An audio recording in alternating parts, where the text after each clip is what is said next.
Well, I suppose with 5 children, it is a relatively big family in society now, and we do get a lot of friends would say, "Oh, it's a very difficult, or it's hard work and all that."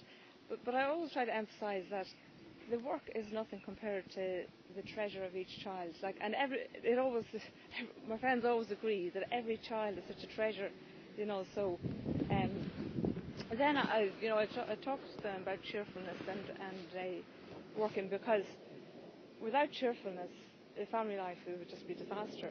And the chapter on St. Josemaria is in the way on cheerfulness. I often bring it to prayer, to if I'm feeling kind of tired, or at bedtime, when it's the children's bedtime, it's a difficult time.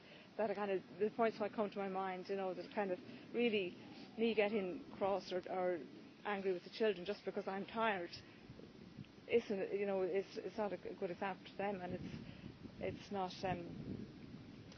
conducive to their formation. So I think the idea of working on cheerfulness, and of course in a large family there's so many moments that you couldn't exchange for any money.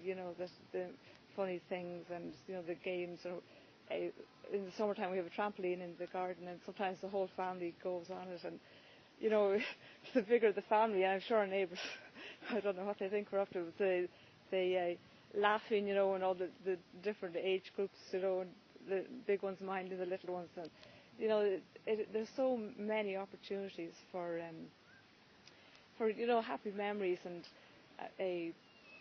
even for the children to learn about generosity and so on. And I think two of the girls, the eldest is 10 and the next one is 9. They've commented that teachers in school have commented to them how much they love each other. So I hopefully that the idea that the love generated within the family is something that maybe stands out. I think.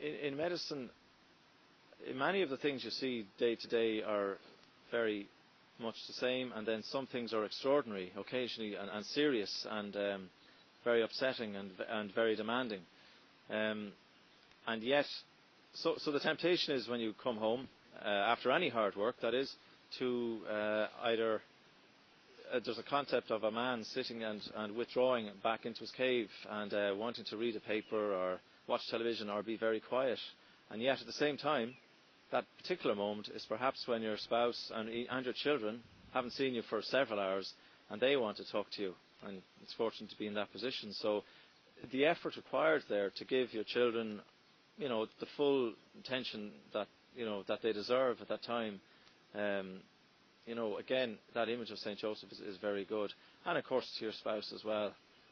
Life is made up of many everyday small things, and a few big events, but again, even in terms of holiness and the path to heaven and in love of God, it's the love of God in the small details, like playing with the children, or reading them a book before bed, or going out to the garden and throwing a bit of football with them or something, or looking at dolls, if you have daughters, which you may not be particularly interested in, but to put that effort in, that's love. As St. Josemaria, he said one thing in particular, it came to him during prayer, was as if he heard our Lord saying, love is deeds, not sweet words. So we can talk a lot, but it's actually doing things that really shows the love. And again, that's a phrase and a prayer of his that comes to mind very often, every day.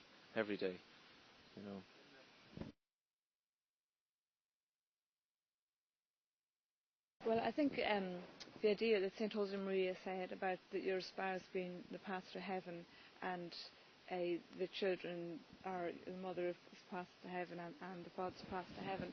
And so when there are difficulties, tiredness or illness, or as John was saying, the tedium of every day, that you see that is your path to heaven. And then instead of being a kind of a boring, tedious, same thing every day, or they seem to be telling the children the same instruction for 25,000 times, that is actually part of your path to heaven. And by teaching the child, for the 50th time the same thing, that you're forming their soul that way, and that eventually it will have the result. And also, I think what he always spoke about, cheerfulness, and keeping the marriage young, to look at each other the same way as you did when you were dating. That so to not look on your spouse as a kind of just someone that you have to iron their shirt, or someone else that's in the house, but that this is the person that God has known from all eternity, that it has chosen to help you and you for Him to get to heaven. And to let the children know that, that all of this and the family is all part of God's plan. And God's plan is always the best, better than anything we can plan or anything we can imagine.